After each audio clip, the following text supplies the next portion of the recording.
speaking of leadership, but in a different vein. We are many, many years into our fourth republic and over 6 decades of independence. And we still have this conversation about women in leadership and what that means and why it still seems like such a Herculean task to achieve in this part of the world. We are still at a point where we don't even have a female governor elected in this country at this point. And it makes you wonder, you know, what's the perception? Why is that still the case? And what's the way out of this? I'm joined now by someone who definitely knows a thing or two about women in leadership. She's a great speaker, a motivator, and author. Join me as I welcome Pastor Adeyemi. Thanks for being here today. Thank you for having me, Ebuka.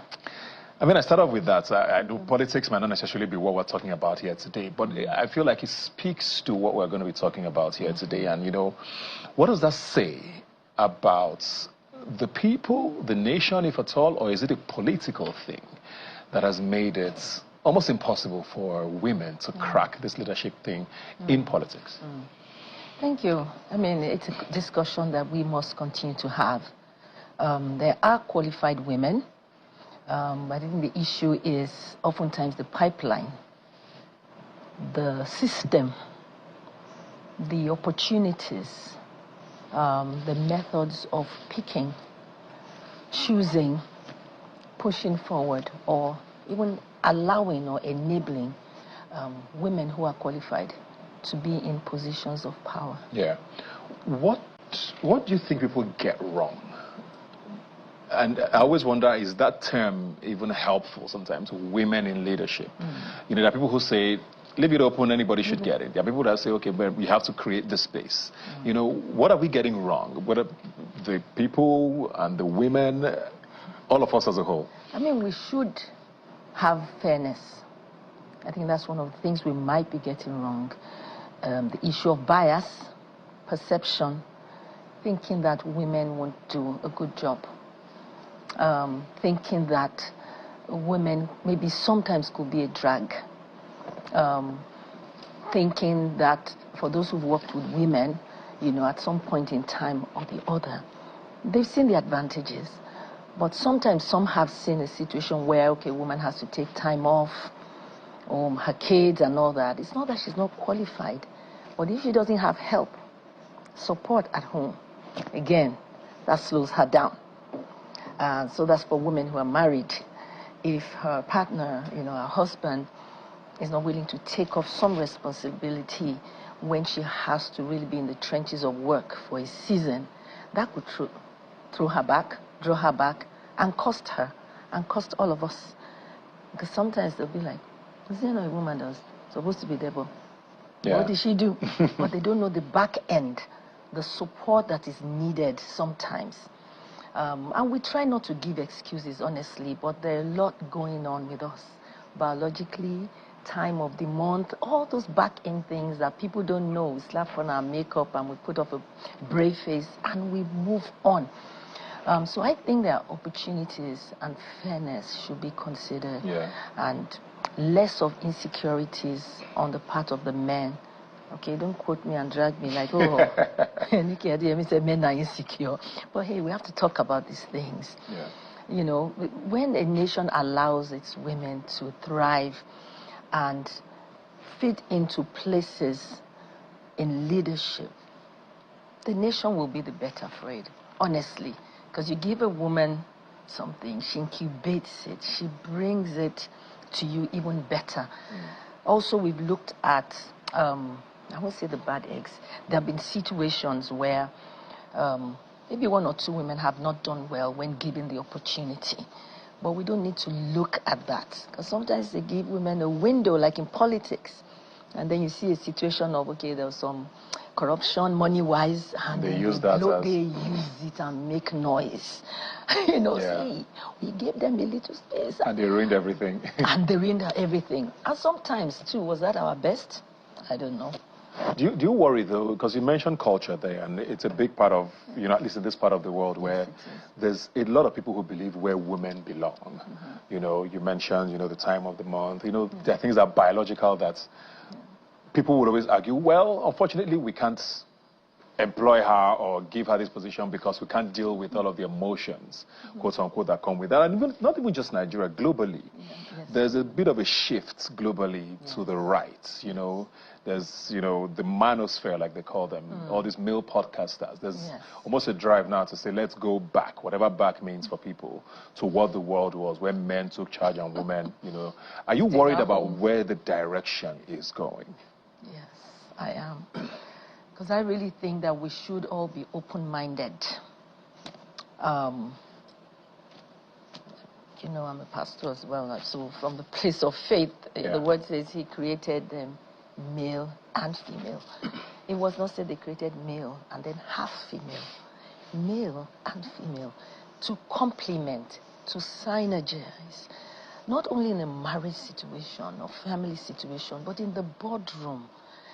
The voices, you know, difference is good. We need to be more welcoming of each other. Women should not bash men. Men should not bash women. I think maybe men generally, some men might think that it's leaning too much because you have a few, you see a few strong, powerful women, okay? And then men sometimes think, they've taken over. We have not taken over. The voices that are strong and they could be strong, but we are still few. You know, so I think I want a world where we're more open-minded. Gifts have been put in all of us. Today, even men are allowing their girl child to grow and to be exposed. But are they really thinking that, what kind of world is she going to come into? So right from now, men should make room because, hey, you might have all girls. Yeah, exactly. And that's it. So it is what it is. I think we really need to continue to have this discussion and be more accommodating of one another. Yeah. Women love men. They love for them to lead. But they don't want to, when there's opportunity for them, women to lead as well, they want to be given the opportunity. Yeah. You know, and you know, this day and age, you hear a lot of talk about, the baby girl life, from maybe the younger generation. They want that soft life. They want men to lead, as it were. But it doesn't mean that we should be relegated at the same time. I mean, like, most people, I mean, Nigerians know you. You've done very well. And I think one of those spaces where we're seeing women do well is a place of faith, like you mentioned, especially with Christianity. A lot of women lead congregations, lead service. In the financial sector, to an extent, we have a couple of bank MDs now. In the past, it seemed so distant, but it's almost looking normal now. You say, okay, she's appointed, great. You know, she earned it. Nobody thinks she was given. You know, you see these spaces, what sort of lessons? Or how are they getting it right, maybe? And what lessons should the rest of, you know, the world Okay, how are we getting it right? Women in finances and banking and all that. I think the owners of the banks, too, have come to realize, especially in the area of money. Yeah. And they bring value. You bring it to a woman, they bring value. Women normally, I would say this, normally don't steal. I'm not saying everyone, you know, but a woman will want to help you nurture and multiply, also be paid, but protect. She's protective because she's thinking of the next generation. She's not thinking how to chop now and there'll be nothing, because she's thinking her child could take over, could somewhere along the line. So women are conscious of that. They just want to be allowed to show what they can do. And they're passionate, they're emotional, they're motherly and nurturing. So you give a woman a bank to run, or she's earned it, she's risen through the ranks. The bank owners who are usually men, will be like, why am I stressing myself? Carry go. And so when MD so-and-so, or bank owner so-and-so, sees that this bank is thriving in the hands of a woman, he may think, okay, the next opportunity, I won't let my lady or woman be skipped over. Yeah. What was happening before are those skipping over. Just let it evolve. Okay? As it should. As it should. And so the more of that, it now becomes a norm. But you see, talking about finances, not only banking. Finances, when it comes to women, let's not go there. I think a lot of women people agree with you. Entrepreneurs. Yes. They are, I don't want to blow my trumpet. The number of things I do that don't even make it to the forefront. I'm passionate about real estate. As an architect, I'm an architect with the masters up to masters training. I practiced a bit, but we do a lot of things that we don't even show or brand. So I probably brand around pastor, NGO, run an NGO, an orphanage for girls on the streets and all that. But behind, there's this acumen. We sell. So when you talk about small businesses, we're selling where without even calling it anything. So we bring a lot of value to the Nigerian system. Yeah, and I think people see that in the informal sector, women thrive in the marketplace, and even in social media now. More than half the businesses you see, whether it's selling hair or interior decor, I mean, that it goes without because we saying. don't have shame when it comes to some things. We're talking about all the things you do. You are the convener of Get Up Global, I believe? Yes. What does that do? What do you want to achieve with that? It's a movement empowering. First, it started by empowering young people, but we've moved it on. And Get Up Global started this year because we started with Real Man Foundation that turned 25 years last year. The story was I found girls on the street, prostitutes, and started reaching out to them, created a shelter, just because I was not minding my business. I was only 28, 29, and I was not minding my business. I thought, these are someone's, daughter, niece. Why are you selling your bodies? I didn't come from a judgmental place, but from a curious place 25 years ago. Fast forward, I'd invite them to church, they wouldn't come. So I started having conferences, seminars, restaurants, what I call non-threatening environments. And that wasn't a thing then. And then we'll have Q&A, let people talk, we'll chat. And we did that. Done that in Nigeria, done that in other countries of the world. But this year, when we had the Real Woman Conference at the Marriott Hotel, Ikeja, Lagos, the theme, I themed it, powered by the Real Woman Foundation, which is a separate organization from our church, Taster. This is an NGO that I founded years ago. This is me, born out of compassion and excellence, now systemized. So one of the things we do are conferences. So this February 1, I called the theme Get Up. And I didn't want to use the word arise. I didn't want to Christianize, arise and shine for your light has come. So I just thought another name for arise is Get Up. Did they? If you understand Yoruba, get up. And so I called the theme Get Up. We had that. It was full to overflowing. Wow. It was same thing with the last year one. It was just women from all over, not just women from our church, but women from all over. Even women of other faith as well come.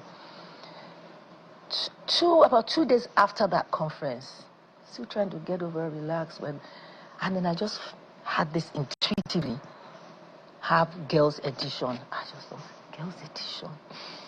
We have okay, that makes sense. 2 or 3 weeks after, exactly, we had a girls edition. So we called it Get Up Girls. And they quickly helped me, quickly opened the Instagram page at Get Up Girls. Though that was taken to Get Up Global. Just to have maybe a subsidiary of the Real Woman. Honestly, I thought that would be it. As we began to talk about Get Up Girls, I went to the teens church in our church, and we posted on social media. Before we even held Get Up Girls, parents were already saying, you can't do for girls and not. What about the boys? Exactly. What about the teen boys? You are the very person that will say, if we train the girls, we don't train boys. I say, I'm not called to, but they say you are called to children. Both of them. All of them. All of them. When I went to the teens church and they said, girls, come out, and so the boys were looking like this, like something had happened. And one of the boys asked a question. What of us? Well, so I just promised them blindly, okay, somewhere along the line we'll have Get Up Boys. 3 weeks after Get Up Girls, then we had Get Up Boys. After Get Up Boys, the parents said we too. Get up everybody. So everybody was like, okay, we even did a poll on my Instagram page. We did a poll, which one should be next? Get Up Couples, Get Up Parents, or Get Up. Some people were even saying Get Up Men, and all that. So we then did Get Up Parents. But what I do is that I speak, and then I have someone, like for Get Up Boys, I had Fela Dote, who's like a cousin to me, Aburo, where, childhood, whatever, right from. And so I said, Fela, come and be on the panel session with me, answering their questions together, and that was a blast. Awesome. So I would always have someone, maybe we'll have you one day. Just, it's all about the youth. So first, the IG page was Get Up Global, empowering girls. You've had to now tweak Then that. we now tweaked it again. Empowering young people. Because now boys and girls. Now it's empowering everybody. So it's just an empowering movement by Nikki Adeyemi, because I'm open. August 2nd, I mean, this is not for the Nigerian space, but there are Nigerians in diaspora. I'm having Get Up Canada. Oh, nice. And it's going to be held in Ottawa, the capital of Canada. Everybody goes to Toronto, but there's someone there that was saying, look, come and have this here. I've followed you, a Nigerian as well, woman who is also into that space, motivating women. So she's planning it, and the flyers are up. And awesome. I'm looking forward When to is the that. next So one everybody here? must get up. Do you have one coming up here soon? Not yet. Okay. Someone is still saying, well, I said, well, for the first 6 months of this year, I held like 7 conferences back to back to back. So it's just about empowering people, women and young people. Yeah. Yes. I mean, I guess it's a testament to what you're talking about. When you do something well, help everyone. people gravitate to it. If it wasn't being done well, I'm sure people would not be showing up or asking for that. So it's a testament to what you're saying. Kudos to a great team as well that helped me. Yeah. Thank you very much. Just very quickly now before we go, what's the one thing you wanna, if you could change, whether it's policy or culture, what's the one thing you would change if you could about how women in leadership are perceived? One thing I would like to change is fairness. Okay. Fairness. Just be fair. Just be open. Just be more compassionate towards us, and give us room to rise and thrive. Of course, if we don't do well, whatever punishment or penalty is given to any man can be given, when people are penalized, they're allowed a second chance anyway. So, fairness. All right. Thank you very much. You've been listening to Pastor Nikki Adeyemi. You can follow her on social media. She's everywhere. And she continues to do great work. And you're a brilliant speaker. Thank you. Everybody loves watching you and hearing you. And thanks for all you do as well. Thank you very much. Thanks for being here.